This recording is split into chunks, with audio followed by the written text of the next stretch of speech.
My name is Michael Mastro, and this is Transformational Vedic Astrology. Today we're going to look at the chart for Toni Morrison, who just passed away. And we're going to use Transformational Vedic Astrology. If you look to the horizon when she was born, February 18th, 1931 at 11 a.m. in Lorain, Ohio, you would see the Taurus rising at 2 degrees 48 minutes. This, in Transformation Vedic Astrology, becomes the most effective point of every house. So any planet like Mars, like Sun, that's within 5 degrees of that most effective point have a lot of impact in the chart and in the transit chart as well. And so we're going to first look at how the planets are operating, how their functional nature. And so this is also different from most systems of Vedic astrology. A lot of people consider Saturn a malefic for everyone. But then I kept having clients coming to me during a Saturn period who were having very good experiences. So I became aware of this system that shows that any of the Multrikona signs, which are 1, 4, 5, 6, 7, 9, and 11, that are in the 6th, the 8th, or the 12th house, their rulers become functional malefic. And it was a big awakening for me. It made sense for everybody's chart then. So here we have the 7th sign of Libra, ruled by Venus in the 6th house. So this is a challenging house, and that Venus becomes a functional malefic for this chart. You have the 9th sign of Sagittarius, ruled by Jupiter in the 8th house. So Jupiter becomes functional malefic, and you have Aries in the 12th house, ruled by Mars. Mars becomes functional malefic, along with Rahu and Ketu. So those are the nature. The rest of the planets should give good results. And these planets, whenever they're transiting the 6th, 8th, or the 12th, or afflicting someone else, can cause some challenges. So let's see. Let's go through the planets. Sun is at 6 degrees. It's close to the most effective point, which is 2 degrees and 48 minutes.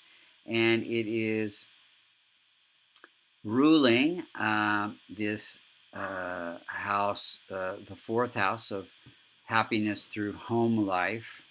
And it gives a strong influence from father.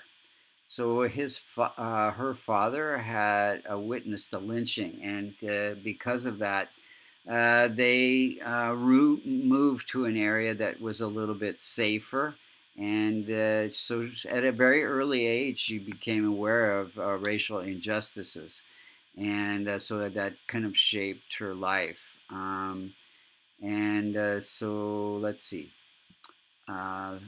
Moon is at 4 degrees. It's ruling the house of independent thinking and entrepreneurial success. And this is also the house of communication and writing. So her success came through writing about, with compassion, about social injustice. Let's see. Mars is at 6 degrees. It's functional malefic. It's close to the most effective point, and it afflicts success. It afflicts this house of success and entrepreneurial success. So though she was very successful, it got delayed. She wasn't really recognized till towards the end of her life. Now Mars is ruling the house of spiritual growth through letting go of attachments, but this is also the house of separation. So separation in marriage, depression, and it is through that experience of feeling separate, feeling depressed and alone, that she began to write and express herself through her writing after her divorce. And so it was her way of escaping that feeling of loneliness that gave her the courage to write about racial injustice. Mercury's at 17 degrees and it is strong and well placed. It's the strongest planet. And it's placed in this house of good fortune, justice, religion. So it rules this house of creativity. So she had great creativity to write about social injustice, and it gave her also the ability. She was an editor, and so Mercury gives that ability to be a critic or editor as well. Jupiter's at 18 degrees. It's a functional malefic, gives the ability to teach, and it is ruling this house of transformation, death-like experience for research, and it gives her the ability to publish, to teach, to write, and uncover her subconscious mind about these challenges that she faced. Also, it is placed in the house of continuation of the marital bond. So because it's creating these challenges with the marital bond, she got a divorce and had to raise two kids by herself. And so she got a job as an editor, and then in her, off hours, she began to write. Venus is at 20 degrees. It's also function malefic. It rules the house of health and healing and delays and debts. And so it's placed in this house of challenges and obstacles in research. So Venus itself is the fine arts. So she expressed, she wrote about the health of the nation, and her writing became a healing.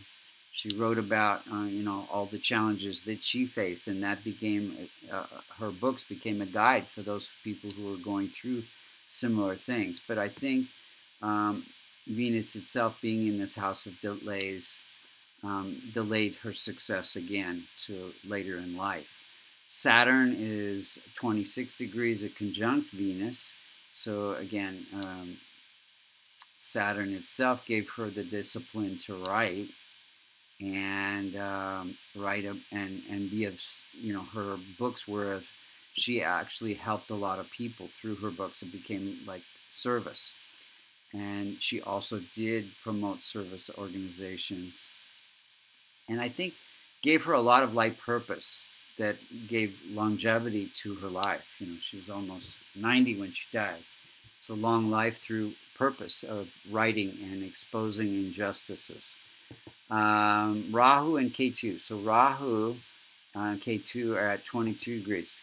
Rahu gives desire for fulfillment of desire. So strong in purpose to express herself through the writing. And K2 gives insights into creative writing. So yeah, those two were very powerful for her. Now K2 is, her son actually died a couple of years ago, and that blocked her writing, and K2 is afflicting her son in this house. Let's look at the timing of events. She wrote Bluest Eye, which was her first book in 1970, although it didn't get recognized till much later. So that was during a Mercury period, right?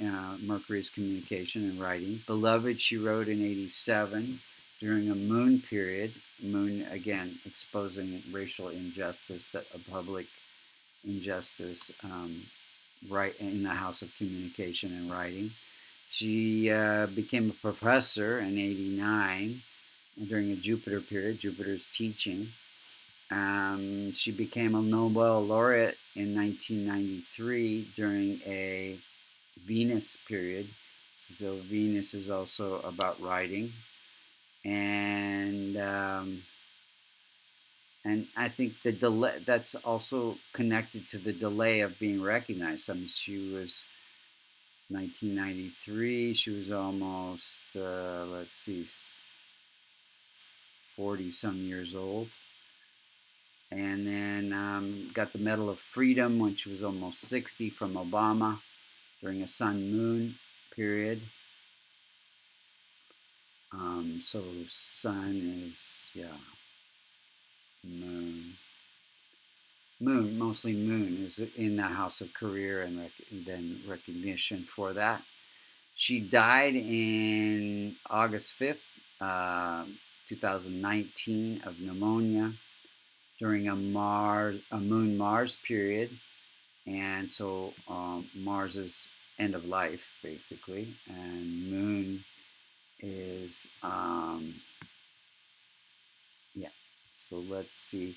Let's look at the transit chart at that time of death. So let's see. Um, so the day August 5th, you see Saturn K2 in the house of death-like experiences of Saturn, end of career, K2 unexpected events, afflicting Venus, which is health, and Saturn's right in there too. So Saturn is longevity, being afflicted by K2. So what can she have done to improve her chart? So we could say that